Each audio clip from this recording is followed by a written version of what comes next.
Kita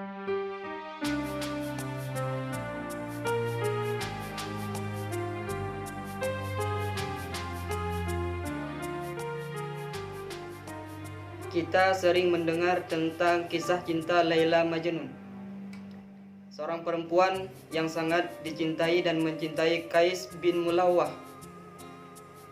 Qais bin Mulawah tergila-gila jatuh cinta kepada si Laila, sehingga dinamakan dengan Laila Majnun, yakni rajulun majnunun bi Laila, seorang laki-laki yang sangat tergila-gila cinta kepada si Laila.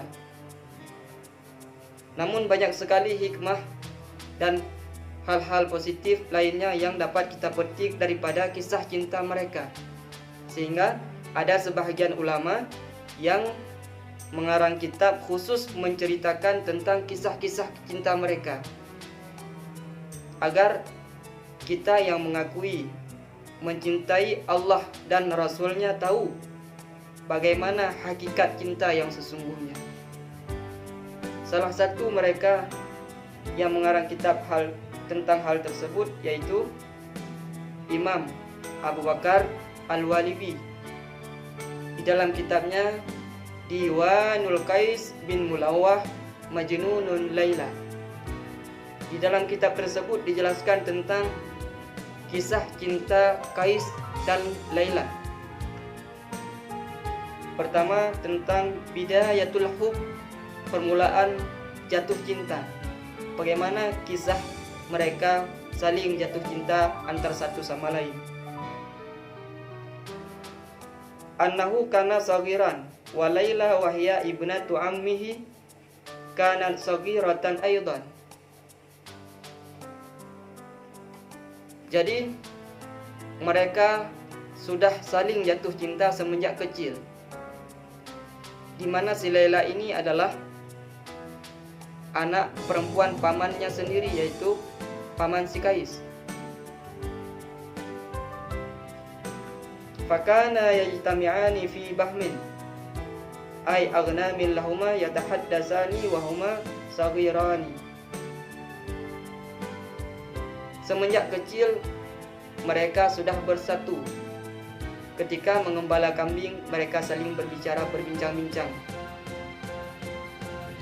Jadi kecintaan mereka, rasa cinta itu telah tumbuh semenjak kecil.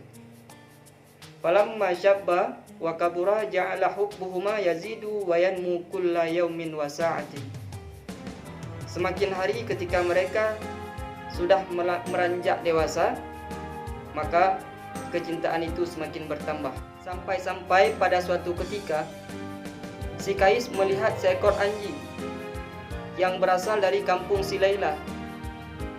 Maka langsung saja pada saat itu si Qais mengikuti anjing tersebut dengan harapan mudah-mudahan si anjing akan mempertemukannya dengan si Laila. Maka terus diikuti.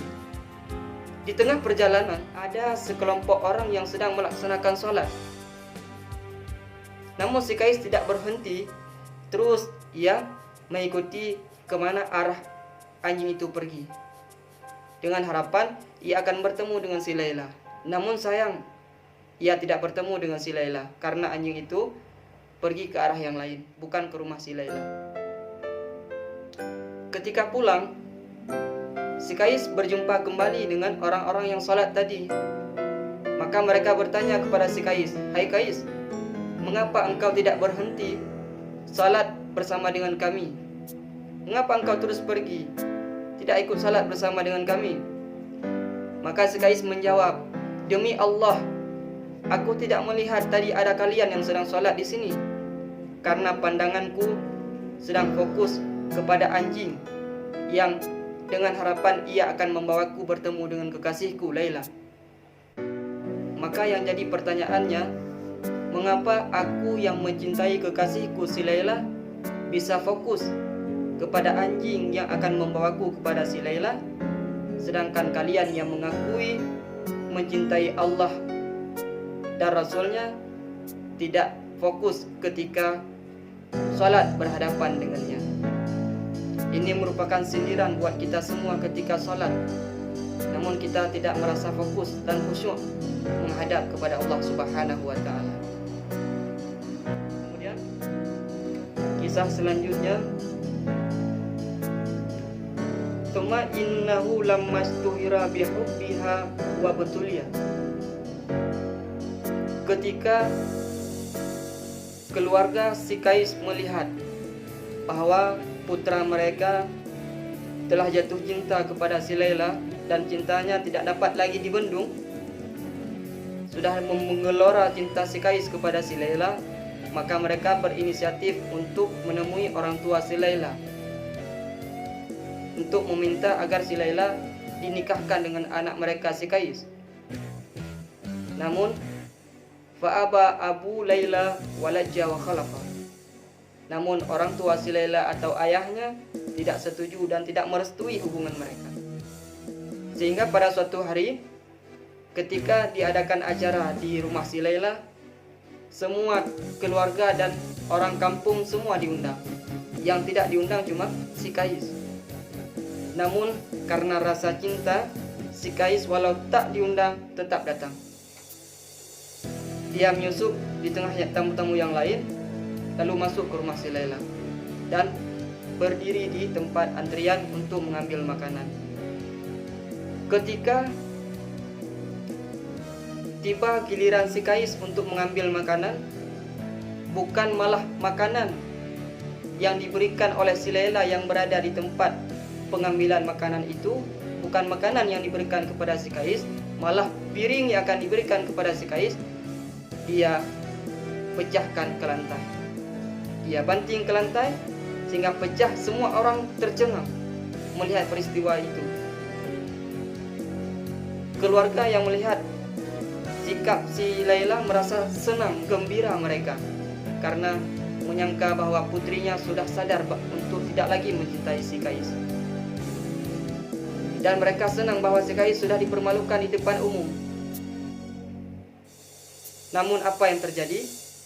Si Kais bukan malah marah dan malu, akan tetapi justru ia senang dan gembira. Ia tersenyum. Orang-orang yang hadir seketika itu merasa heran. Kenapa Kais yang sudah dipermalukan malah merasa senang, gembira dan tersenyum? Sehingga mereka bertanya, "Hai Kais, mengapa engkau senang, gembira dan tersenyum, sedangkan engkau telah dipermalukan oleh si Laila?" Apa jawab si Kais? "Kalian salah paham. Pemahaman kalian itu keliru. Sesungguhnya si Laila bukan sedang mempermalukanku. Justru ia sedang ingin berlama-lama denganku. Dengan ia pecahkan piringku tadi, berarti ia menginginkan aku untuk mengantri kembali agar bisa menatapnya lebih lama lagi." Luar biasa.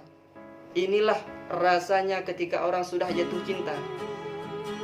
Begitu pula kita yang mengakui mencintai Allah Subhanahu wa Ta'ala.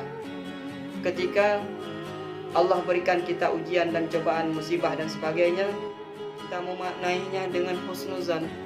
Kita berbaik sangka kepada Allah. Barangkali Allah memberikan kepadaku cobaan ini atau musibah ini karena ia ingin aku lebih dekat dengannya. Masya Allah. Begitulah sikap orang-orang yang telah mencintai Allah Subhanahu wa Ta'ala. Kemudian kita lanjutkan dengan kisah yang ketiga.